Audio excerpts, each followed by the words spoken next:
नमस्कार, स्वागत है आपका टीडब्ल्यूसी जीएस वर्ल्ड में। यदि आपने टीडब्ल्यूसी जीएस वर्ल्ड को सब्सक्राइब नहीं किया है तो सब्सक्राइब टीडब्ल्यूसी जीएस वर्ल्ड।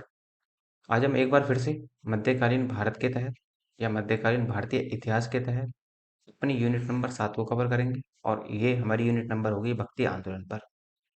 किस तरीके से भारत में जो भक्ति के आंदोलन आगे बढ़े, इनमें किन किन व्यक्तियों ने महत्वपूर्ण योगदान दिया, आज उन सभी को हम देखेंगे। जैसे हमने पिछले यूनिट नंबर 6 में अपनी सूफी संतों को देखा था या सूफी संप्रदाय को देखा था, उसी प्रकार से आज हमारी ये भक्ति आंदोलन की यूनिट स्टार्ट होगी।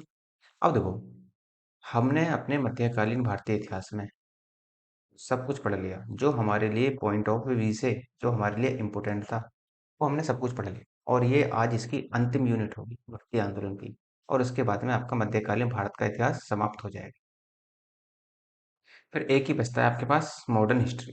देखो, मॉडर्न हिस्ट्री जो है वो आपको थोड़ा सा डिटेल के साथ पढ़नी है, क्योंकि सबसे ज़्यादा जो सवाल बनते हैं वो मॉडर्न हिस्ट्री से ही बनते हैं। चाहे आप 2022 का ईसीएस उठाकर देख लो, चाहे आप 21 वाला देख लो, चाहे 19 वाला। मतलब कुल मिलाकर जो लेटेस्ट में सवाल बने हैं ज़्यादातर, वो लेटेस्ट में सवाल आपके कहाँ से बने, वो मॉडर्न हिस्ट्री से ही बने हैं। तो उसी के बारे में हम अपना स्टार्ट करेंगे कल से, लेकिन आज हम अपनी मध्यकालीन भारत के 7वें यूनिट को कंप्लीट कर लेते हैं।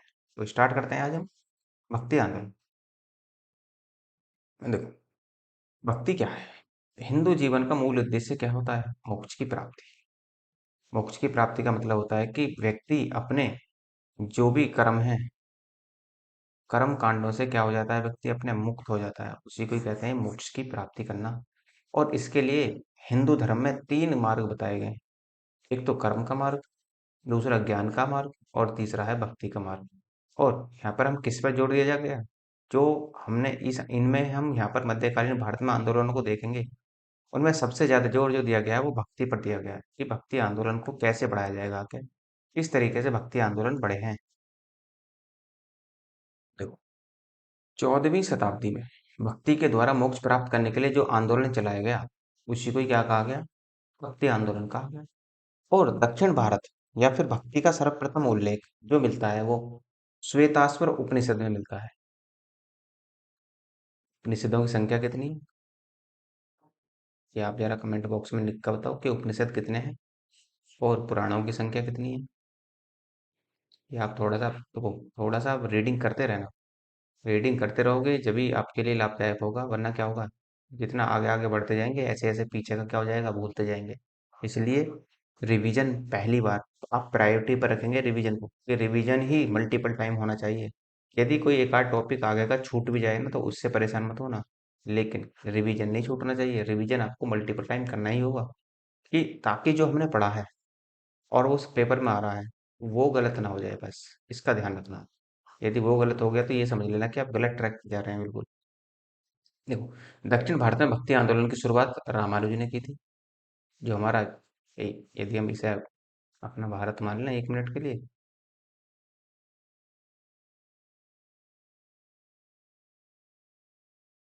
ये वाला, तो ये दक्षिण का जो क्षेत्र है ये वाला, इस दक्षिण के क्षेत्र में भक्ति आंदोलन को बढ़ाने का काम करा था रामानुजी ने। और जबकि उत्तर भारत में इस वाले क्षेत्र में फैलाने का श्रेय किसे जाता है? रामानंद। तो 2 व्यक्ति होंगे शुरुआत में भक्ति आंदोलन से संबंधित। अब देखो, ये भक्ति आंदोलन हुए क्यों? क्योंकि वही कर्म कांड की महत्ता। पहले क्या थे? कर्म कांड, ये आपके प्राचीन भारत में भी चल रहे थे, और ये आपके पुरोहित वर्गों द्वारा या ब्राह्मण वर्ग के द्वारा मध्यकालीन भारत में भी चल रहे थे। तो इन्हीं चीजों को या फिर आप ये भी कह सकते हैं कि दूसरे धर्मों पर कटाक्ष पैदा करने के लिए ये भक्ति आंदोलन की शुरुआत हुई। हर व्यक्ति क्या है, अपने धर्म को बचाना चाहता है।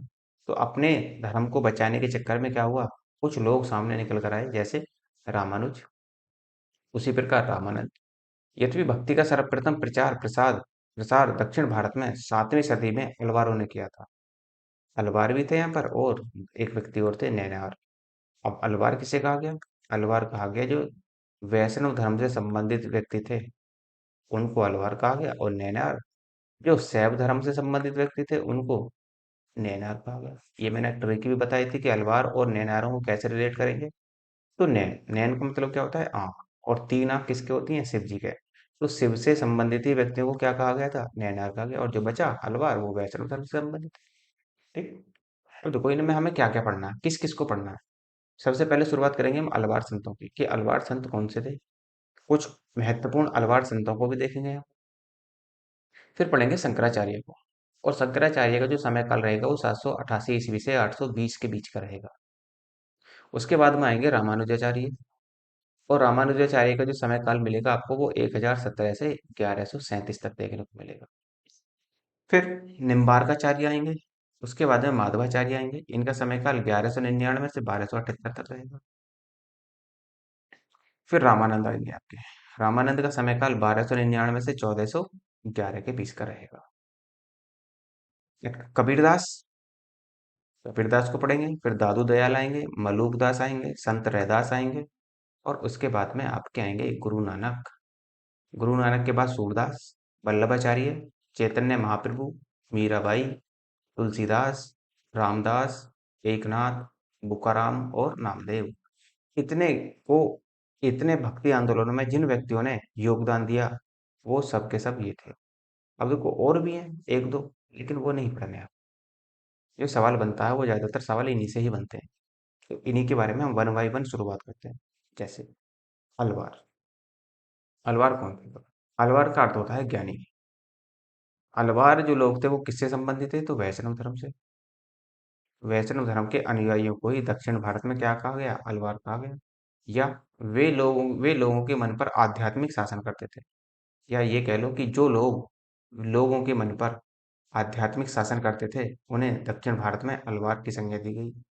और इन्होंने किस पर बल दिया? एकेश्वरवाद पर। देखो इनकी जो मान्यता थी वो एकेश्वरवाद को लेकर थी। ये आपको ध्यान रखना है कि अलवार किसको मानते थे, रामानंद का विचार क्या था, सूरदास का विचार क्या था, कालिदास का विचार, ओ सॉरी, कबीरदास का विचार क्या था। तो ये सब आपको ध्यान रखना पड़ेगा कि किस किस का विचार, किसने कौन सा विचार दिया। इनका मतलब ये था अलवारों का कि एकेश्वर। एकेश्वर का मतलब ये होता है कि एक ही ईश्वर है। अब उस ईश्वर को हर व्यक्ति अपने धर्मानुसार पूजता है, और उस व्यक्ति ने अपने धर्म के अनुसार उसे क्या दे दिया? अलग अलग नाम दे दिया। इसीलिए ये जो वैष्णव धर्म के संप्रदाय थे अलवार वाले, ये एकेश्वरवाद को मानते थे और इनकी संख्या टोटल 12 थी। इनके अनुसार केवल विष्णु की भक्ति से ही मोक्ष की प्राप्ति की जा सकती है, और ये हिंदू धर्म में आज भी है कि यदि आप भक्ति से भक्ति करोगे तो क्या करोगे? आप मोक्ष की प्राप्ति हो जाएगी। अब देखो इसमें कुछ अलवार संत थे, जैसे पोयगई, बुत्तार, पेलार और तुरुमल राय। ये सब जो थे, ये जो अलवार संत थे ये पल्लव से देश से संबंधित थे।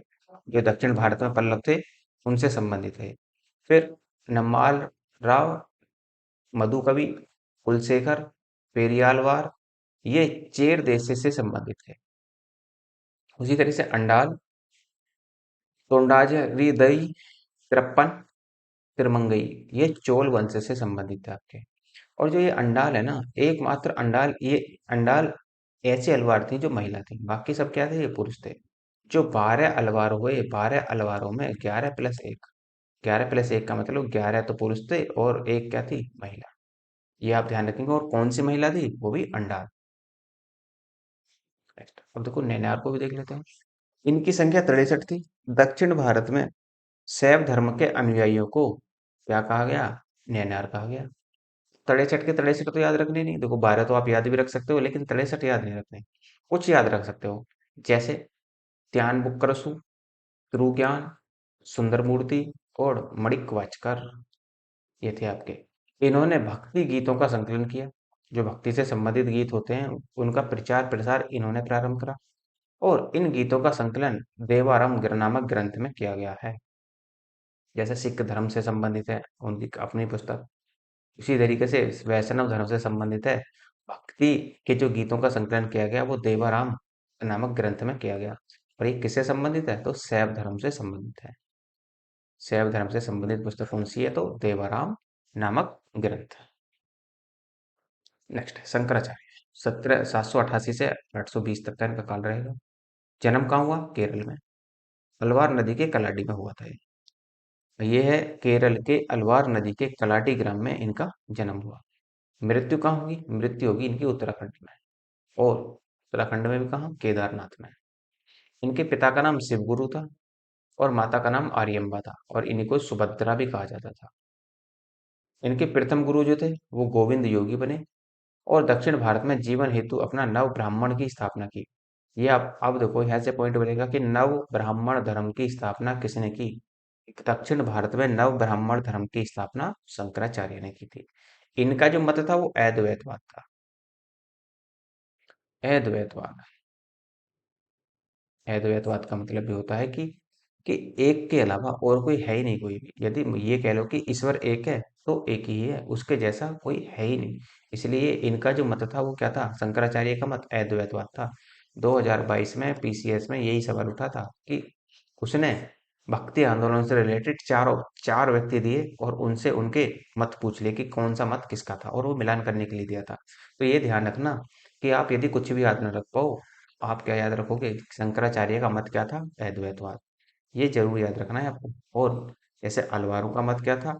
तो अलवारों का जो मत था उन्होंने एक ईश्वरवाद पर जन्म धर्म वो दिया था। जो हिंदू मान्यता के अनुसार इनको भगवान शंकर का अवतार माना जाता है, शंकराचार्य को। इन्होंने पूरे भारत की यात्रा की थी। शंकराचार्य ने उपनिषद, श्रीमद् भागवत गीता, ब्रह्म सूत्र पर टीका भी लिखी है। टीका का मतलब होता है उसकी व्याख्या। जैसे कहते हैं ना, टीका टिप्पणी कर दी उसने, इसका मतलब उसने उस पर व्याख्या कर दी।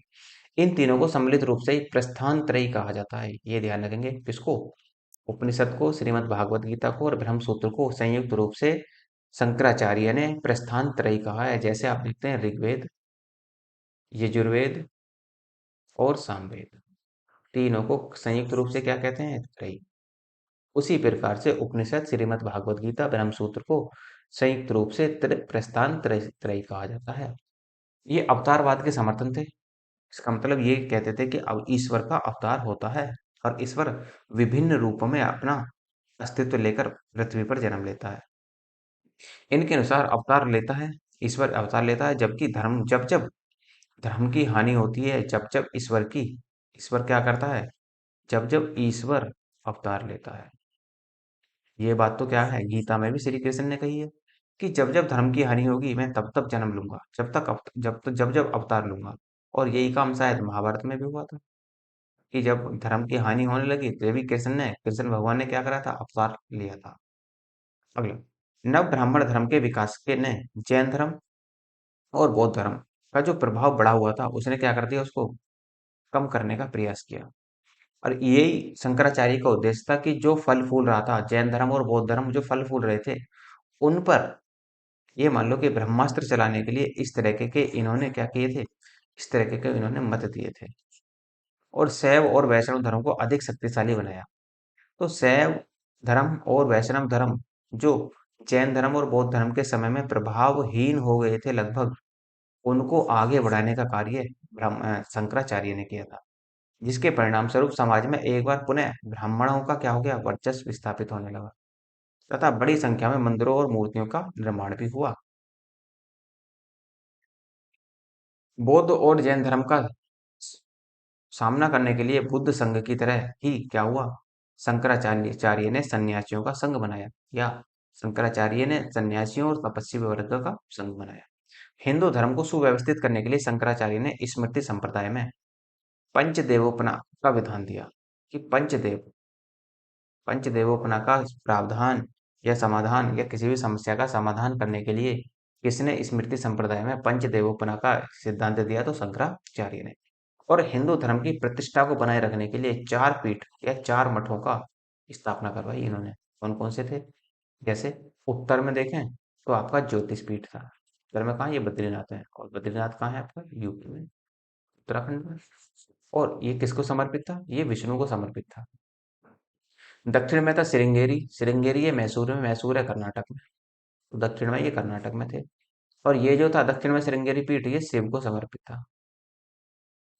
फिर आप देखेंगे पश्चिम में शारदा था। शारदा पीठ, शारदा पीठ क्या है? द्वारका। द्वारका कहाँ है? गुजरात में। तो द्वारका गुजरात में कृष्ण को समर्पित है। अब देखो कृष्ण और विष्णु ये किससे संबंधित है? वैष्णव धर्म से संबंधित है। ऐसे ही पूरब में गोवर्धन पीठ है। गोवर्धन कहाँ है? गोवर्धन पीठ जो है वो है आपकी, एक तरीके से देखें तो ये लगभग बंगाल के आसपास मिलेगी देखने को आपको। और यहाँ पे ये किसको समर्पित है? बलभद्र और सुभद्रा को समर्पित है। तो बलभद्र कौन से? तो बलभद्र की तुलना बलराम से की जाती है, कृष्ण के बड़े भाई दाऊ बलराम से की जाती है। और सुभद्रा कौन थी? सुभद्रा थी कृष्ण और बलराम की बहन। तो ये इनको समर्पित है। तो जो इन्होंने चार पीठों की स्थापना करवाई वो अलग अलग करवाई, बद्रीनाथ में, मैसूर में, द्वारिका में और पीठ पुरी में।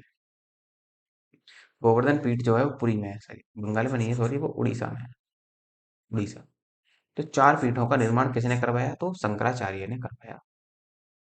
ये ज्ञान मार्गी थे, मतलब ज्ञान के द्वारा ही ईश्वर की भक्ति या ईश्वर के अद्वैतवाद को ये मानना शुरू करते हैं। इन्होंने जगत को मिथ्या बताया है कि जगत कुछ नहीं है। जगत में केवल जो हम चीजों के पीछे भागते फिरते हैं वो केवल क्या है? एक भौतिक है। वो क्या होती हैं? पल भर में नष्ट हो जाती हैं। तो इसी वजह से इन्होंने क्या करा? जगत को मिथ्या की संज्ञा दी। और ये कहा कि सत्य ही मिथ्या है, मतलब सब कुछ क्या है? सत्य ही सब कुछ है। ब्रह्मा की प्राप्ति के लिए उन्होंने ज्ञान मार्ग पर बल दिया कि यदि आप ईश्वर की प्राप्ति करना चाहते हैं तो आपको क्या होना चाहिए? ज्ञान होना चाहिए।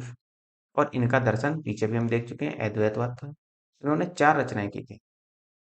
चार के तीन ही पढ़ सकते हैं यहाँ पर। एक तो थी ब्रह्मसूत्र भाष्य, दूसरी थी गीता भाष्य, और एक थी उपदेश साहसी। तो तीन रचनाएं इनकी प्रमुख रचनाएं थी। इनकी प्रमुख रचनाएं कौन कौन सी हुई? तो ब्रह्म सूत्र भाष्य, गीता भाष्य और उपदेश साहसी। दशनानी सन्यासी विशेष प्रकार के गेरुआ वस्त्र धारण करते हैं। यदि प्राप्त हो सके तो अपने कंधे पर क्या बाघ या शेर की खाल का आसन भी रखते थे। ये अपने माथे तथा शरीर के अन्य भागों पर शमशान की राख के तीन धारियों का तिलक लगाते थे और गले में 108 रुद्राक्षों की माला पहनते थे। इनकी दाढ़ी में बाल खुले होते थे। कुछ कट्टर दशनामी निर्वसन का जीवन व्यतीत करते थे। निर्वसन का मतलब निर्वासित जीवन, मतलब जंगलों में ही रहना, वहीं पर खाना पीना, वो वहां पर ही करते थे। इन्हें सांसारिक मोह माया से कोई फर्क नहीं पड़ता था। कोई संसार में किस तरह से रह रहा है उससे इनको कोई फर्क नहीं था। और इन्हीं कारण को इनको क्या कहा गया है? नागा सन्यासी भी कहा गया। ये नगन अवस्था में रहते थे। और जिन्हें इन्हीं नागा सन्यासियों को इन्हीं नागा सन्यासियों में कुछ लोग ऐसे थे जो तपस्या में लीन हो जाते थे। उनको उग्र तपस्वी कहा गया। चार मठों की स्थापना की और मठों के प्रमुख को क्या कहा गया? महंत कहा गया। जैसे इनमें इनमें श्रृंगेरी मठ क्या था? प्रमुख था। श्रृंगेरी मठ कहाँ था? मैसूर में। और मैसूर कहाँ है वर्तमान कर्नाटक में। तो ये आपका यहाँ पर मशहूर था। नेक्स्ट, अब देखो भक्ति युग क्या होता है। भक्ति युग को दो भागों में बांटा गया। एक तो थी सैगुण भक्ति, एक थी निर्गुण भक्ति। इस सैगुण भक्ति को भी दो भागों में बांटा गया। एक तो थी रामाश्रयी शाखा और दूसरी थी कृष्णाश्रयी शाखा। रामाश्रयी शाखा को आगे बढ़ाने का कार्य तुलसीदास ने किया, और जबकि कृष्णाश्रयी शाखा को आगे बढ़ाने का कार्य वल्लभाचार्य, सूरदास और मीराबाई ने किया। जबकि निर्गुण में क्या हुआ? निर्गुण में भी दो शाखाएं थी, एक तो ज्ञानाश्रयी शाखाएं थी और एक प्रेमाश्रयी शाखाएं थी। मतलब जो ज्ञान के द्वारा अपनी भक्ति का प्रचार करना चाहते थे उन्हें ज्ञानाश्रयी कहा गया, और जो प्रेम के द्वारा अपनी भक्ति का प्रचार करना चाहते थे उन्हें प्रेमाश्रयी कहा गया। जैसे ज्ञानाश्रय में कौन आएंगे? कबीरदास, गुरु नानक, रैदास, दाई, सूरदास और मलुकदास। ये ज्ञानाश्रयी शाखा के प्रवर्तक थे। और जबकि प्रेमाश्रयी शाखा के जो थे, जैसे आप देखते हैं मलिक मोहम्मद जायसी, जिन्होंने किसकी रचना की थी? पद्मावत की। पद्मावत, आखिरी कलाम, आखिरी कलाम, पद्मावत, आखिरी कलाम, अखरावत, इन्होंने इसकी भी रचना की। तो इस तरह की पुस्तकों की किसने? मलिक मोहम्मद जायसी ने रचना की थी। अब देखो रामानुजाचार्य, हमने शंकराचार्य को पढ़ा, अब पढ़ेंगे रामानुजाचार्य को। तो रामानुजाचार्य जो थे वो उनका जो समय काल था वो 1017 से 1137 तक के बीच का रहेगा। जन्म मद्रास में। मद्रास कहाँ है? वर्तमान में से क्या कहा जाता है? चेन्नई। और चेन्नई जो है ये किसकी राजधानी है? तमिलनाडु की। दक्षिण भारत में जो राज्य है हमारा तमिलनाडु, उसकी राजधानी है। तो जन्म हुआ था पेरम्बदूर मद्रास में। कब हुआ था? तो 1017 ईस्वी में हुआ था। मृत्यु श्रीरंगम में हुई थी। श्रीरंगम तमिलनाडु में हुई थी और 1137 में हुई थी। इनके गुरु जो थे वो यादव प्रकाश थे और सगुण भक्ति के प्रवर्तक थे। ये विशिष्ट द्वैत या विशिष्ट अद्वैतवाद से संबंधित है। फिर से फिर से बता देता हूँ, मत जरूर याद रखना है, किसी भी हालत में मत नहीं भूलना। चाहे कुछ भी हो जाए, मतों को तो आपको ध्यान रखना ही पड़ेगा। तो विशिष्ट द्वैतवाद या विशिष्ट अद्वैतवाद से संबंधित है। चोल राजा कुलोत्तुंग प्रथम से इनका क्या हो जाता है, मतभेद हो जाता है। और इसी वजह से इन्हें क्या पड़ता है, इन्हें वो क्षेत्र छोड़ना पड़ता है जहां पर ये रह रहे थे। इसका मतलब सिरंगेरी को इन्होंने छोड़ दिया और यहाँ से ये होयसल यादव राजकुमार विष्णुवर्धन के राज्य में पहुंच जाते हैं। यहीं पर इन्होंने भक्ति आंदोलन की शुरुआत की। इन्हें विष्णु का अवतार माना गया। इन्होंने कई रचनाएं की थी, जैसे श्री भाष्य, वेदांत संग्रह, वेदांत द्वीप और गीता भाष्य। इस तरह की रचनाएं जो की थी वो इन्होंने की थी। कभी कभी यहाँ से सवाल पूछ लेता है कि कौन सी रचना किसकी है, तो थोड़ा सा आइडिया रखना, दो चार बार रिवीजन कर लोगे तो आराम से याद रहेगा। फिर बनेंगे अगले निम्बार्काचार्य। ये वैष्णव संप्रदाय के प्रवर्तक थे, निम्बार्काचार्य, और प्रवर्तक आचार्य के रूप में विख्यात रहे थे। इन्होंने निम्बार्काचार्य, सनकादिका संप्रदाय और द्रविड़ाचार्य संप्रदाय की स्थापना की थी। तो इन्होंने कई संप्रदाय की स्थापना की, एक तो अपने नाम पर ही निम्बार्काचार्य की, फिर एक सनकादि संप्रदाय की, और फिर द्रविड़ाचार्य की संप्रदाय की स्थापना की। इन्हें सूर्य का अवतार माना जाता है। इसके अलावा इन्हें सुदर्शन चक्र का अवतार भी माना जाता है, कि सुदर्शन चक्र का अवतार किसे माना जाता है, तो निम्बार्काचार्य। अब इनका जो सिद्धांत था वो कौन सा था, तो इनका सिद्धांत था द्वैता द्वैतवाद। इन्होंने द्वैता द्वैतवाद सिद्धांत को दिया था। इन्हें देवर्षि नारद ने इन्हें श्री गोपाल मंत्री की शिक्षा दी थी। देवर्षि नारद जो इससे संबंधित है, शिव धर्म वैष्णव धर्म से, जो वो थे नारायण वाले, नारायण वाले, तो वो कहते ये नारद ही थे। इनके गुरु श्री सनकादि ने दीक्षा दी। इन्हीं के नाम पर इस संप्रदाय को निम्बार्क संप्रदाय भी कहा गया। और इनका जो कार्य क्षेत्र था, निम्बार्काचार्य का जो कार्य क्षेत्र था, जहां पर रहते थे, जहां पर रहकर अपने धर्म का प्रचार प्रसार करते थे, वो क्षेत्र था मथुरा। मथुरा उत्तर प्रदेश का एक जिला भी है। निम्बार्काचार्य संप्रदाय आगे चलकर दो भागों में विभाजित हो जाता है। एक तो था विरक्त संप्रदाय, और दूसरा बनेगा आपका गृहस्थ संप्रदाय। अब विरक्त संप्रदाय की स्थापना केशव भट्ट ने की थी, जबकि गृहस्थ संप्रदाय की स्थापना हरिव्यास ने की थी। विरक्त का मतलब होता है कि सांसारिक मोह माया से दूर रहकर, अपने परिवार से दूर रहकर केवल भक्ति में ही लीन रहना विरक्त कहलाता है, और इसकी स्थापना की थी केशव भट्ट ने। जबकि गृहस्थ संप्रदाय क्या कहलाता है, गृहस्थ संप्रदाय कहता है कि आप गृहस्थ जीवन जीते हुए भी शिव के जो ईश्वर है उसकी प्राप्ति कर सकते हैं। तो इन दोनों में ये अंतर था। ये सांसारिक मोह माया से दूर रहना चाहते थे, जबकि ये गृहस्थ जीवन जीते हुए ईश्वर की महिमा मंडन करना चाहते थे। उपरोक्त दोनों ही संप्रदाय राधा कृष्ण की भक्ति करते थे। मतलब पूजने का केवल तरीका अलग था, लेकिन पूजते थे किसको, एक ही व्यक्ति को, कृष्ण को। इनकी रचनाएं वेदांता परिजात, इसे वेदांता परिजात सौरभ भी कहते हैं, और 10 श्लोकी सिद्धांत रत्न भी इसको कहा जाता है। मतलब दो रचनाएं की थी इन्होंने। नेक्स्ट, फिर आते हैं अपने रामानंद। 1299 से 1411 के बीच में इनका शासनकाल रहेगा। शासनकाल क्या, ये रहेंगे। जन्म इनका प्रयागराज में होगा 1299 ईस्वी में। प्रयागराज पहले हम इसे क्या कहते थे, इलाहाबाद, और इससे पहले क्या कहते थे, प्राग। तो प्राग का नाम ही इलाहाबाद किसने करा था, अकबर। और वर्तमान सरकार ने इलाहाबाद का नाम फिर से बदलकर क्या कर दिया, प्रयागराज कर दिया। इनका कार्यक्षेत्र वाराणसी था। और रामानंद उत्तरी भारत के पहले महान भक्ति संत थे, जो भक्ति आंदोलन को दक्षिण भारत से कहाँ ले आए।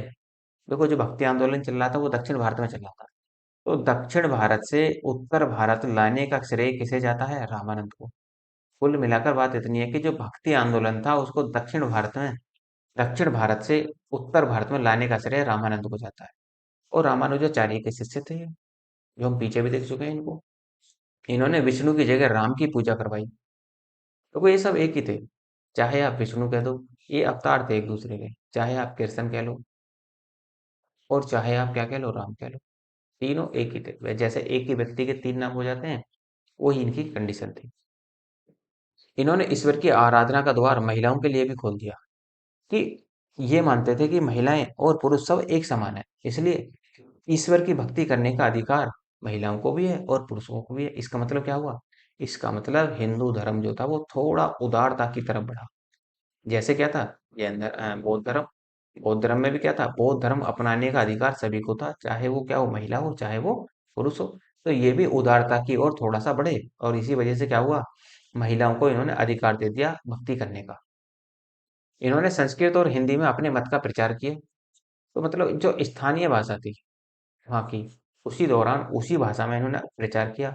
देखो, कोई भी बच्चा हो, कोई भी व्यक्ति हो, यदि आप उसको उसी की भाषा में समझा दें तो वो आसानी से समझ जाता है। और यही आपकी जो एनईपी है, न्यू एजुकेशन पॉलिसी है, यही एनईपी का मूल उद्देश्य है कि बच्चे को जो पढ़ाया जाएगा उसको उसी की मूल भाषा में पढ़ाया जाएगा, उसी की मातृभाषा में पढ़ाया जाएगा। तो वर्तमान सरकार भी इसी पर जोर दे रही है, और इन्होंने भी पहले क्या करा, इसी पर ही जोर दिया कि अब व्यक्तियों को समझाया किस दौर में जाएगा, कि उसी रूप में समझाया जाएगा जिसमें वो समझना चाहता है। और इन्होंने एक श्लोक दिया था कि जात पात पूछत ना कोई, हरि को भजे सो हरि को होई। इसका मतलब यह है कि जात पात मैटर नहीं करती, कोई भी व्यक्ति किसी भी जात पात का हो, मैटर नहीं करता। जो हरि की पूजा करेगा, जो ईश्वर की पूजा करेगा, वही हरि का हो जाएगा। इन्होंने जाति प्रथा में प्रचलित अंधविश्वासों तथा आडंबरों का विरोध किया। जो अंधविश्वास चल रहे थे, जैसे जादू टोना वगैरह, ये अंधविश्वास चल रहे थे, जो आदा आडंबर चल रहे थे, वो सब क्या हुए, उनका इन्होंने विरोध किया और बंद करने का प्रयास किया, और तथा सभी जातियों के व्यक्तियों को अपना शिष्य बनाया। इन्होंने किसी को भी भेदभाव की दृष्टि से नहीं देखा। और इसी वजह से क्या हुआ, ये जो धर्म है, ये जो संप्रदाय है, ये जो मत है, ये आगे बढ़ेगा, बहुत ज्यादा आगे बढ़ेगा, और वर्तमान में भी चल रहा है। इनके कुल 12 शिष्य हुए थे, जिनमें से कुछ प्रमुख थे, जैसे संत रैदास थे, ये हरिजन थे। हरिजन मतलब एससी कोटे में आते थे, एससी का मतलब ये जाटव कोटि का थे। कबीर थे, ये जुलाहा थे। नीरू और नामा ने इनका पालन पोषण किया था। नीरू और नामा, तो ये जुलाहा परिवार से संबंधित है। धन्ना, धन्ना जो था वो जाट था। जैसे और देखो, संघना, संघना एक कसाई था। सैन जो था वो नाई था। और पीपा जो था वो राजपूत था। इसका मतलब क्या है, इसका मतलब सीधा सा है कि इन्होंने भक्ति का मार्ग सभी जातियों के लिए खोल दिया था, सभी जातियों के लिए ओपन कर दिया भक्ति का मार्ग, कि जी भक्ति, ईश्वर की भक्ति, ईश्वर के ही बनाए हुए व्यक्ति को ईश्वर की भक्ति से रोका नहीं जा सकता। यदि वो व्यक्ति चाहता है कि ईश्वर की भक्ति करे, तो उसके लिए या किसी और के लिए जाति मैटर नहीं करती। यदि वो चाहता है कि भक्ति करेगा, तो वो भक्ति करेगा फिर। इनकी मृत्यु के बाद ये संप्रदाय फिर से दो भागों में बटा, एक तो था रूढ़िवादी, एक था सुधारवादी। रूढ़िवादी मतलब परंपरागत, परंपरागत रूप से। परंपरागत का मतलब होता है जो कथाएं चली आ रही हैं पहले से, उन्हीं को ही मानना। लेकिन जो कथाएं पहले से चली आ रही हैं, वो उनमें क्या है कि यदि समय के साथ परिवर्तन ना किया जाए, तो रूढ़िवाद ही किस में बदल जाता है, कुरीतियों में बदल जाता है। तो इसलिए मेरे हिसाब से भी यदि मैं कहूँ कि मेरा मत क्या होगा, मेरा मत ये होगा कि समय के साथ साथ अपनी जो हमारी परंपराएं हैं, उनमें परिवर्तन होना अनिवार्य है। तो ये जो थे रूढ़िवादी वर्गों को मानते थे, तो इसको किसने संभाला, तुलसीदास ने। और जबकि जो सुधार चाहते थे, साथ साथ वैज्ञानिक सोच वाले थे, और ये सोच होनी भी चाहिए, वैज्ञानिक की सोच होनी चाहिए वर्तमान के परिदृश्य से देखते हुए। तो ये क्या थे, सुधार चाहते थे। ये अपने मत में दिन प्रतिदिन सुधार चाहते थे, और जबकि तुलसीदास क्या थे, जो पहले से मत चले आ रहे थे, वो केवल उन्हीं को ही मानना चाहते थे। इससे अलग वो कुछ नहीं मानना चाहते थे। अब कबीरदास, देखो जन्म कहाँ हुआ, काशी में। काशी कहाँ पड़ता है, वाराणसी में। काशी का ही तो पूरा, वाराणसी का ही तो पूरा नाम क्या है, काशी। ये एक विधवा ब्राह्मणी के गर्भ से पैदा हुए। और जब वो विधवा ब्राह्मणी से गर्भ में पैदा हुए, तो इन्होंने क्या कर दिया था, ये से ब्राह्मणी ने इनको त्याग, और गंगा नदी के तट पर ही किसको मिले थे, ये नीरू और नीमा नामक दो जुलाहे को मिले थे। ये दोनों वाइफ हस्बैंड थे, तो इन्हीं दोनों ने इनका पालन पोषण किया था।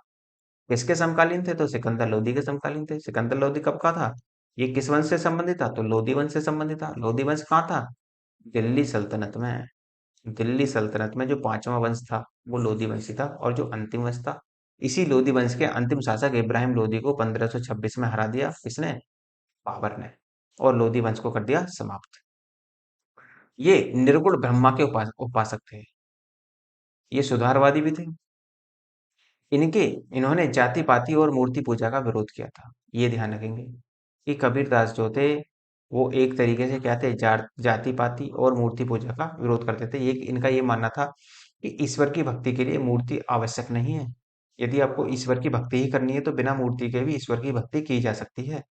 और इन्होंने ये भी बता दिया कि जाति पाति का मतलब ये है कि यदि कोई व्यक्ति किसी भी जाति का है, चाहे उच्च कुल का है, चाहे वो नीचे कुल का है, वो जरूरी नहीं है कि वो किस कुल का है। यदि वो भक्ति करना चाहता है तो बिना जात पात के और बिना मूर्ति पूजा के भी भक्ति ईश्वर की भक्ति कर सकता है। कबीरदास ने ये कहा कि एकेश्वरवाद है। एकेश्वरवाद मतलब इनका जो मत था वो एकेश्वरवाद का मत था। इसका मतलब ये है कि ये एक ही ईश्वर है। एक ही ईश्वर है। एक ईश्वर की संकल्पना किसने दी? कबीरदास ने। अब इस ईश्वर को, एक ही ईश्वर को अनेकों नामों से पूजा जाता है। अनेक नामों से पूजा जाएगा। कोई इसे अल्लाह कहेगा, कोई इन्हें कृष्ण कहेगा, कोई इन्हें वैष्णव धर्म का से संबंधित विष्णु कहेगा, कोई इन्हें शिव कहेगा इनके अनुसार। तो ये जो थे एकेश्वरवाद को मानते थे। इनके जो गुरु थे वो रामानंद थे। और कबीरदास के कुछ प्रमुख शिष्य भी हुए, जैसे दादू दयाल, मलुकदास। ये इनके प्रमुख शिष्य थे। और कबीरदास ने कुछ रचनाएं भी की थी, जैसे साखी, शबद और रमैनी। साखी, शबद, रमैनी। और साखी, शबद, रमैनी को एक करने का कार्य, संयुक्त रूप से एक सूत्र में बांधने का कार्य इन्हीं के शिष्य धर्मदास ने किया था। और इसको एक नया नाम दे दिया, क्या? बीजक। इसका मतलब सीधा सा है कि जो कबीरदास ने अपने उपदेश दिए, अपनी विचारधाराएं दी, वो तीन रचनाओं में दी थी, साकी, शबद, रमैनी में। और बाद में इनके शिष्य धर्मदास ने इन तीनों को संकलित किया और एक नाम दे दिया, बीजक। तो बीजक में संकलित है। तो ये पूछा जा सकता है कि कबीरदास के जो उपदेश हैं वो किस पुस्तक में संकलित हैं? तो वो संकलित हैं आपकी बीजक नामक ग्रंथ में। दादू दयाल, इनका जन्म अहमदाबाद में जुलाहा परिवार में हुआ। इनकी मृत्यु नारायण राव ओ इनकी मृत्यु जो हुई थी वो नारायण गांव में, राजस्थान में हुई थी। जो नारायण गांव पड़ता है वो राजस्थान में पड़ता है। ये निर्गुण भक्ति के प्रवर्तक थे। इन्होंने परम ब्रह्म संप्रदाय की स्थापना की थी। इनके शिष्य जो थे वो सूरदास थे और सुंदरदास थे। अकबर के दरबार के प्रमुख सामंत राजा भगवान दास दादू के शिष्य थे। जो भगवान दास थे, ये किसके शिष्य बने थे? तो ये दादू के शिष्य बने थे। भगवान दास ने ही बादशाह अकबर से दादू का परिचय कराया था। जो धर्म चलाया था, दीन इलाही धर्म, ये उसमें भी पार्टिसिपेट करते थे। दादू द्वारा चलाया गया संप्रदाय दादूपंथी था। इनके उपदेशों को राम की वाणी नामक ग्रंथ में सम्मिलित किया गया है। तो जो दादू के उपदेश हैं, दादू के उपदेश किसमें संकलित हैं? तो राम की वाणी नामक ग्रंथ में। जैसे आप कहते हैं कि जो हमारे संग जो उपदेश हैं, जैसे कि कबीरदास के उपदेश किसमें संकलित करे गए धर्मदास द्वारा? बीजक में। उसी प्रकार दादू के उपदेशों को राम की वाणी नामक ग्रंथ में संकलित कर दिया गया। संत रैदास, इन्हीं को रविदास भी कहा जाता है। जन्म इनका वाराणसी में होगा। इन्हें संतों का संत कहा जाता है। रामानंद के 12 शिष्यों में से एक थे, जो हम पीछे देख चुके हैं। और ये कबीर के समकालीन थे, क्योंकि कबीर भी तो क्या थे? कबीर भी तो रामानंद के ही शिष्य थे। सिखों के गुरु ग्रंथ साहिब में संग्रहित रविदास के 30 से अधिक भजन मिलते हैं। जो सिखों का पवित्र ग्रंथ है गुरु ग्रंथ साहिब, उसमें भी क्या है कि संत रैदास के क्या है कि 30 भजन मिलते हैं। रैदास ने ईश्वर के प्रति आत्म समर्पण का प्रचार किया और अवतारवाद का खंडन कर दिया। खंडन का मतलब यह है कि ये मानते थे कि ईश्वर का अवतार नहीं होता। ईश्वर तो है लेकिन अवतार नहीं लेता ईश्वर। और कहा, इन्होंने ये कहा कि मन रहे चंगा तो कटौती में गंगा। इसका मतलब यह है कि यदि आपका मन शुद्ध है तो क्या है? ईश्वर आप ही के पास है, कहीं जाने की जरूरत नहीं है। जैसे लोग बाग गंगा जी नहाने जाते हैं, ईश्वर की भक्ति करने दूर दूर जाते हैं, कुछ दर्शन करने के लिए अलग अलग मठों में जाते हैं। तो वो ये इनका ये मानना था कि यदि आपका मन शुद्ध है, मन शांत है, तो ईश्वर कहाँ है? ईश्वर आपके पास ही है। कटौती में गंगा का मतलब ये है कि यदि आपका मन शांत है, तो एक व्यक्ति थे, वो आए इनके पास और वो क्या चाह रहे, वो कहते थे कि जी गंगा जी नहाने चलना है आपको। तो उन्होंने यही कहा था कि मन रहे चंगा तो क्या होगा? कटौती में गंगा। हिंदू मान्यता के अनुसार यदि कोई व्यक्ति गंगा नदी में स्नान कर लेता है तो उसके क्या हो जाते हैं? सारे पाप धुल जाते हैं। ये हिंदू धर्म के अनुसार मान्यता है। तो इसी वजह से जो इनके पास व्यक्ति आया कोई, तो उसको इन्होंने यही उपदेश दिया था कि मन रहे चंगा तो कटौती में गंगा। कि यदि आपका मन शुद्ध है तो कटौती में ही क्या है, कटौती होती है। जैसे वो आटा गूंदने की होती है ना, तो एक प्लेट, उसको बोलते हैं कटौती। उसको पहले कटौती बोलते थे और वो लकड़ी की बनी होती थी पहले। तो उसी वजह से इन्होंने ऐसा एग्जाम्पल दिया था। फिर है गुरु नानक। गुरु नानक का जन्म तलवंडी में हुआ। कहाँ? पाकिस्तान में वर्तमान में। कब हुआ? तो 1469 ईस्वी में हुआ। 1538 में करतारपुर में इनकी मृत्यु हो जाती है। इनके पिता का नाम कालू चंद्र खत्री था और 18 वर्ष की आयु में इनका विवाह सुलखनी नामक कन्या से हुआ और इनके दो पुत्र हुए, जिनको श्रीचंद और लक्ष्मीदास नाम दिया गया। इन्होंने तीर्थ यात्रा, जाति पाति, ब्राह्मण धर्म की श्रेष्ठता और ब्राह्मणीय आडंबरों, मुल्लाओं की श्रेष्ठता और अंधविश्वासों का खुलकर विरोध किया था। ना तो ये तीर्थ यात्रा करते थे, तीर्थ यात्रा जो होती थी उनका भी विरोध करा इन्होंने, जाति पाति का भी विरोध करा, और जो ब्राह्मण धर्म की श्रेष्ठता अपने पराकाष्ठा पर थी उसका भी पूरी तरीके से इन्होंने विरोध करा, और जो हिंदू धर्म में क्रूतियां या आडंबर चल रहे थे उसका भी इन्होंने विरोध करा, और जो मुल्ले जो थे, मुसलमान लोग जो थे, जो हज वगैरह की यात्रा करते थे उसका भी इन्होंने खुलकर विरोध किया था। कर्म और पुनर्जन्म में विश्वास था इनका, कि व्यक्ति को कर्म करने चाहिए और पुनर्जन्म व्यक्ति का अवश्य होता है, ये मानते थे। और इनका जो मत था वो भी क्या था? एकेश्वरवाद। इनके अनुसार भी ईश्वर क्या है? इनके अनुसार ईश्वर भी एक है और कोई नहीं है ईश्वर। ठीक। ये निराकार ईश्वर में विश्वास करते थे, इसी कारण इन्हें अकाल पुरुष की संज्ञा दी गई। तो अकाल पुरुष किसे कहा जाता है? गुरु नानक को। इसके साथ साथ नानक ने मदीना, मक्का और श्रीलंका का भी भ्रमण किया था। ये काव्य रचना करते थे तथा रबाब के संगीत के साथ गाया भी करते थे। एक संगीत होता है रबाब, उसके साथ गाया करते थे। और जिस रबाब संगीत था वो कौन बजाता था, या फिर ये कह लें कि जो सारंगी वगैरह होती हैं जो गाने में बजाई जाती हैं, वो बजाता था मर्दाना। और मर्दाना कौन था? तो मर्दाना इनका शिष्य ही था जो सारंगी बजाता था। इनके उपदेशों को आदि ग्रंथ या गुरु ग्रंथ साहिब में संकलित किया गया। इन्होंने नारी मुक्ति की दिशा में कई प्रयत्न किए कि जो महिलाएं हैं उनको आजादी दी जाए, उसके लिए इन्होंने प्रयासरत रहे। और सती प्रथा का इन्होंने खुलकर विरोध किया था। हालांकि देखो, सती प्रथा को रोकने का प्रयास पहले से भी होता चला आ रहा है, लेकिन पूर्णतः नहीं रोक पाया कोई भी।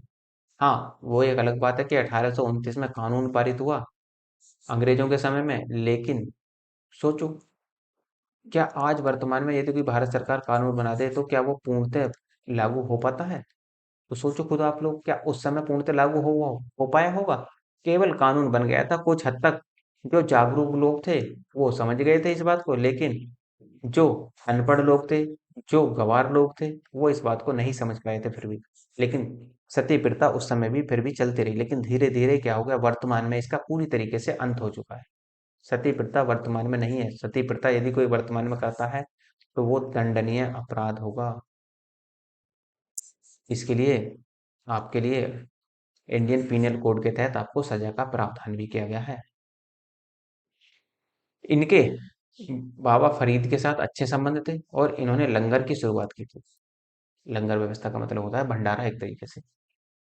नानक ने अपने उपदेशों को छोटे-छोटे कविताओं का रूप दिया और इनकी इन रचनाओं को सिखों के पांचवें गुरु अर्जुन देव ने किसमें संकलित कर दिया? आदि ग्रंथ में संकलित कर दिया। जैसे आप ऐसे समझ लो, कबीरदास ने कितनी पुस्तकों की, कितने ग्रंथों की रचना की? साकी शबद रमेनी।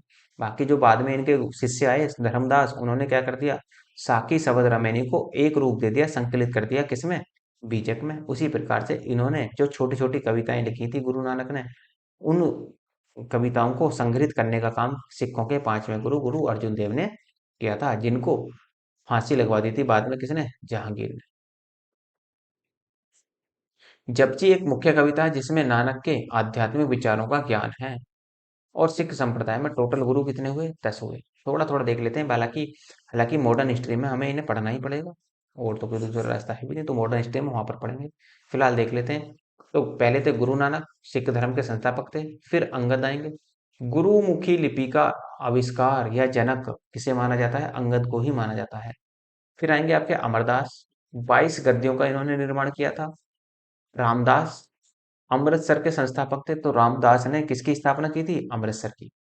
अर्जुन देव गुरु ग्रंथ साहिब का संकलन किया, जिसे हम क्या कहते हैं? आदि ग्रंथ। और अमृतसर में हरमिंदर साहब का भी इन्होंने स्थापना करवाई। और बाद में क्या हुआ? जहांगीर ने इनको क्या लगवा दिया था? फांसी लगवा दी थी। कारण क्या था? ये मैंने आपको मुगल साम्राज्य में खूब डिटेल में बताया। यदि आपने वीडियो नहीं देखा है तो कृपया करके देख लेना जरूर। फिर अगले गुरु बनेंगे हरगोविंद। इन्होंने अकाल तख्त का निर्माण किया और इन्होंने सिखों को इसका रूप दिया, लड़ाकू जाति का रूप दिया कि अपनी रक्षा के लिए, अपने धर्म की रक्षा के लिए शस्त्र उठाना कोई गलत काम नहीं है। तो इसी वजह से क्या करा, सिखों को लड़ाकू रूप देने का कार्य किसने करा, हरगोविंद ने। हर राय उत्तराधिकारी में, मतलब मुगलों का जो उत्तराधिकारी का युद्ध चल रहा था, में भाग लिया था इन्होंने। और इन्होंने अपने पुत्र राम राय को मुगलों की सेवा में या मुगलों के दरबार में भी भेज दिया था। फिर अगले आएंगे हरिकृष्ण। अल्पवयस्क अवस्था में इनकी मृत्यु हो जाती है। फिर बनेंगे आपके गुरु तेग बहादुर। औरंगजेब द्वारा इन्हें भी फांसी लगवा दी गई। ये सिखों के 9वें गुरु थे। और जो अंतिम गुरु होंगे वो होंगे गोविंद सिंह, गुरु गोविंद सिंह। तो खालसा सेना का संगठन या खालसा पंथ की स्थापना भी इन्होंने ही की थी। नेक्स्ट है आपके सूरदास। तो देखो सूरदास कौन थे। ये भक्ति आंदोलन के सगुण धारा के कृष्ण मार्ग की शाखा के प्रमुख थे, सूरदास जो थे। इन्होंने अपने ग्रंथों के माध्यम से राधा और कृष्ण के प्रेम लोकप्रिय, मतलब प्रेम को लोकप्रिय बना दिया था। सबसे ज्यादा ग्रंथ में यदि राधा और कृष्ण के गीतों को संकलन किया तो सबसे ज्यादा सूरदास ने ही किया था। हिंदी साहित्य में भगवान श्री कृष्ण के अनन्य उपासक और ब्रज भाषा के श्रेष्ठ कवि महात्मा सूरदास हिंदी साहित्य का सूर्य भी कहा जाता है। किसको, हिंदी साहित्य का सूर्य किसे कहा जाता है, तो महात्मा सूरदास को कहा जाता है। और जो इनके गुरु हुए सूरदास के वो थे वल्लभाचार्य। इन्होंने अनेक पुस्तकों की, अनेक ग्रंथों की रचना करी, जैसे सूर सारावली, साहित्य लहरी और नल दमयंती। इस तरह की इन्होंने पुस्तकों की या ग्रंथों की रचना भी की थी। अगले हैं वल्लभाचार्य। 1479 से 1531 तक का शासनकाल रहेगा। इसका मतलब सीधा सा है कि 1526 में पानीपत का दूसरा युद्ध हुआ था, तो बाबर के समकालीन थे। बाबर के साथ साथ इब्राहिम लोदी के समकालीन थे। तो इस तरीके से देखो, जोड़ना सीख जाओ, वरना क्या होगा, मेंस में जोड़ने में बड़ी दिक्कत होगी, क्योंकि मेंस में सीधा सीधा सवाल नहीं पूछता, मेंस में रिलेट करके सवाल पूछता है। इसी वजह से आप अभी से प्रैक्टिस कर लीजिए शुरू, कि हम किस तरीके से किसको जोड़े, किस तरीके से किसका लिंक कहाँ बैठेगा, वो आप अच्छे से सीख लेना। जन्म और मृत्यु दोनों ही वाराणसी में होती हैं। इनके पिता का नाम लक्ष्यवंत था। कहाँ के थे, तेलंगाना के थे। इन्होंने अपनी शिक्षा दीक्षा काशी में पूरी की, वाराणसी में। इसके बाद ही अपने गृह नगर कहाँ चले गए, विजयनगर चले गए। राजा कृष्णदेवराय के समय में विजयनगर में वैष्णव संप्रदाय की स्थापना की, इन्होंने ही की थी। तो कृष्णदेवराय के समय में वैष्णव संप्रदाय की स्थापना किसने की थी, वल्लभाचार्य ने। इन्होंने विजयनगर में अद्वैतवादी और मायावाद का खंडन किया, कि अद्वैतवाद का इन्होंने खंडन करा और मायावाद का, कि माया जैसी कोई चीज नहीं होती। और इनके स्थान पर इन्होंने सगुण भक्ति से शुद्ध द्वैतवाद का सिद्धांत दिया। तो वल्लभाचार्य का भी सिद्धांत क्या था, द्वैतवाद का सिद्धांत था वल्लभाचार्य का। इन्हें जगत गुरु महाप्रभु श्रीमदाचार्य की उपाधि दी गई। तो महाप्रभु या जगत गुरु की उपाधि किसे दी गई, तो वल्लभाचार्य को दी गई। इनकी प्रमुख रचनाएं थी सुबोधनी और सिद्धांत रहस्य। इनके पुत्र विठलनाथ थे। इन्होंने कृष्ण भक्ति को आगे बढ़ाया। अकबर ने इन्हें गोकुल और जैतपुर की जागीरें भी दी थी। इसको, इनको विठल के जो वल्लभाचार्य के पुत्र थे विठल, इन्हीं को जागीरें दे दी, किस कौन सी, गोकुल की और जैतपुर। इन्होंने 84 वैष्णव वार्ता ग्रंथ की रचना की थी। तो 84 वैष्णव वार्ता ग्रंथ की रचना किसने की थी, तो जगत गुरु ने की थी। और सहायता किसने की थी, इन्हीं के पुत्र विठल ने। चैतन्य महाप्रभु 1485 से 1533 का समय काल रहेगा। अब आप सोचो कि कौन कौन राजा रहेंगे कि यहाँ पर, तो कौन कौन सुल्तान बने। बंगाल देखो, दिल्ली सल्तनत में इब्राहिम लोदी, फिर उसके बाद में बाबर, और बाबर के बाद में हुमायूं। तो तीन से संबंधित होंगे। इनका जन्म नदिया जिले में हुआ। नदिया जिला कहाँ है, बंगाल में। और मृत्यु पुरी में हुई थी। पुरी कहाँ है आपकी, उड़ीसा में। उड़ीसा। वास्तविक नाम इनका विशंबर था। इनके बचपन का नाम था न्यायी। इनके अनुयायी इन्हें श्री कृष्ण का अनुयायी मानते हैं। कि श्री कृष्ण का अनुयायी कौन है, तो चैतन्य महाप्रभु। बंगाल में आधुनिक वैष्णववाद और गौड़ीय वैष्णव धर्म के प्रवर्तक रहे हैं। और इन्हें गौरांग महाप्रभु के नाम से भी जाना जाता है। उड़ीसा नरेश प्रताप रुद्र गजपति इनके अंतिम शिष्य बने थे, इसके, चैतन्य महाप्रभु के। और इसके बाद पुरी में इनकी क्या हो जाती है, मृत्यु हो जाती है, चैतन्य महाप्रभु। फिर अगले आते हैं मीराबाई। 1499 से 1546 तक रहेंगे। अब सोचो फिर से किसका काल रहेगा भाई, 1499 फिर से वही इब्राहिम लोधी, दिल्ली सल्तनत का। फिर बाबर, बाबर के समकालीन भी रहेंगी। बाबर के बाद में हुमायूं के समकालीन भी रहेंगी। और अकबर के समकालीन नहीं रहेंगे, क्योंकि 1542 में ही क्या होता है, अकबर का जन्म होता है। लेकिन सूर्यवंश के शासक शेरशाह सूरी के क्या रहेंगे, ये समकालीन रहेंगी। ये भी आपको ध्यान रखना है। तो शेरशाह सूरी के समकालीन। इनका जन्म मेड़ता में एक कुदुकी में हुआ था। जन्म मेड़ता राजस्थान और मृत्यु गुजरात द्वारिका में होती है। ये मेड़ता के राजा रतन सिंह राठौर की इकलौती संतान थी। और इनका जो विवाह हुआ था वो राणा सांगा के पुत्र युवराज भोजराज के साथ हुआ था। अब आप सोचो कि राणा सांगा का युद्ध किसके साथ हुआ था। तो राणा सांगा का युद्ध हुआ था बाबर के साथ, जिसमें क्या होता है, राणा सांगा की पूरी तरीके से हार हो जाती है। और कुछ ही वर्षों बाद क्या होता है, भोजराज की मृत्यु हो जाती है यहाँ पर। और इसी वजह से क्या होता है, इसी विपत्ति में जो अगला जो युद्ध हो जाता है, खानवा का युद्ध। और खानवा के युद्ध में जो आपका मेवाड़ था, वो पूरी तरीके से क्या हो जाता है, मुगलों के अधीन हो जाता है। और इस युद्ध में राणा सांगा के साथ किसने दिया था, रतन सिंह ने। वे क्यों नहीं देते, क्योंकि रिश्तेदारी थी। और जो रिश्तेदारी थी तो राणा रतन सिंह ने भी इनका साथ दिया। लेकिन इस युद्ध में राणा सांगा की मृत्यु हो गई। और कुछ दिन बाद राणा रतन सिंह की भी मृत्यु हो गई इसी क्रम में। तो जो दोनों क्षेत्र थे वो कहाँ चले गए, मुगलों के पास चले गए। और इसी वजह से मीराबाई ने अपना क्षेत्र ही छोड़ दिया। कृष्ण की भक्ति में लीन होकर भक्ति एवं संतों के बीच नृत्य ज्ञान को उन्होंने अपना दिनचर्या बना लिया। मतलब नृत्य गान करती थी और कृष्ण की भक्ति में हमेशा लीन रहती थी। जब मेड़ता पर जोधपुर के मालदेव का आक्रमण हुआ और मालदेव ने इसे जीत लिया, तो क्या हुआ, ये द्वारका चली आई। इन्होंने अनेक भक्ति गीतों की रचना की, जो मुख्यतः ब्रज भाषा और क्या थे, राजस्थानी भाषा में थे। इनके गीतों को पदावली में संकलित किया गया है। तो जो मीराबाई है, मीराबाई जो थी वो मीराबाई की ने जो गीतों की रचना की, उन गीतों को संकलित किस में करा गया, तो पदावली में संकलित किया गया था। नेक्स्ट है आपके तुलसीदास। 1532 से 1623 तक इनका समय काल रहेगा। और जन्म बांदा में। बांदा कहाँ है, उत्तर प्रदेश में। इनके पिता का नाम आत्माराम दुबे था और माता का नाम तुलसी तथा पत्नी का नाम रत्नावली था। ये सगुण भक्ति के या सगुण राम भक्ति के कवि थे। ये अकबर के समकालीन थे, तो वो अकबर के समकालीन तो होंगे। 1532 से क्या होगा, 1623 तक ये रहेंगे। और जबकि अकबर का जन्म 1542 में रहेगा और मृत्यु कब होगी, 1605 में। तो अकबर के पूरी तरीके से समकालीन रहेंगे। कुछ हद तक आप ये कह सकते हैं जहांगीर के भी समकालीन रहेंगे, जहांगीर। लेकिन फिलहाल आप अकबर के समकालीन माने। 1575 में इन्होंने रामचरितमानस ग्रंथ की रचना की। यह बैसवाड़ी अवधी भाषा में लिखी गई है। तो रामचरितमानस की रचना किसने की थी, तुलसीदास ने। अब ये भी ध्यान रखना कि इसकी भाषा क्या थी, तो भाषा थी अवधी। और यदि वो अवधी ऑप्शन में ना दे, बैसवाड़ी अवधी दे दे, तो बैसवाड़ी अवधी लगाएंगे, क्योंकि कंप्लीट रूप से इसे बैसवाड़ी अवधी ही बोला जाता है। इनकी प्रमुख रचनाएं थी जैसे रामलला नहचू, वैराग्य संदीपनी, बरवे रामायण, पार्वती मंगल, जानकी मंगल, रामाज्ञा प्रश्न, दोहावली, कवितावली, गीतावली और कृष्णा गीतावली तथा विनय पत्रिका की इन्होंने रचना की थी। अब देखो, जो हमने भक्ति आंदोलन पढ़ा, भक्ति आंदोलन, इनमें हमें इतने को ही याद रखना है।